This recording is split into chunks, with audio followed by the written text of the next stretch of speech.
nagpapahinga ang tusong si Pilandok sa ilalim ng puno. Wala siyang pagkain at naghahanap ng paraan kung paano makakaisa sa iba. At sa itaas ng sanga ng puno, may nakasabit na isang malaking batingaw. Habang nagpapahinga, dumating ang mapagmataas na si Sungsod. Si Sungsod ay may dalang maraming ginto at hiyas at laging ipinagmamalaki ang kanyang kayamanan sa ibang tao. Nang makita ni Pilandok si Sungsod, nagpanggap siyang may binabantayang napakahalagang bagay. At umupo siya ng tuwid at seryoso sa tabi ng puno. Hoy, Pilandok! Ano ang ginagawa mo dyan sa ilalim ng puno? Shhh! Huwag kang maingay, Sungsod. Binabantayan ko ang isang napakabanal na bagay. Ano banal na bagay? Iyang nasa itaas? Iyan ay hindi basta-bastang bagay. Iyan ang patingaw ng langit. Ang sino mang makapagpatunog niyan ay makakarinig ng pinakamagandang musika sa buong mundo.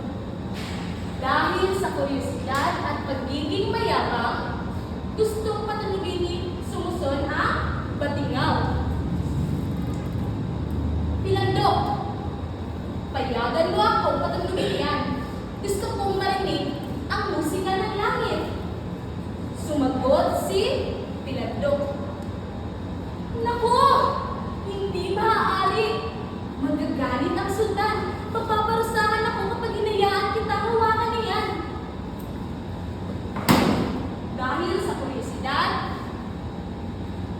at pagiging mayabang, pursigilyo si Sungsod na patunugin ang batingaw.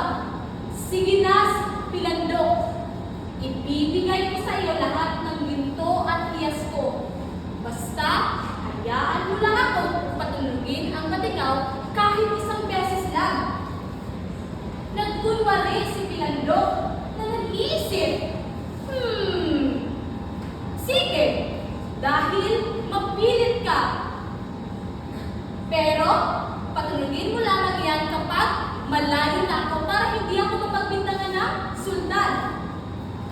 Kinuha agad ni Pilandok ang mga ginto ni Sungsod at mabilis na tumakbo sa tagumpatan.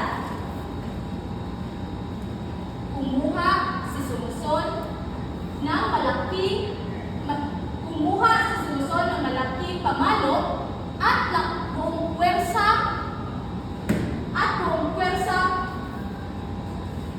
buong pwersa pinalibag ang batingaw. Boom! Crack! Imbes na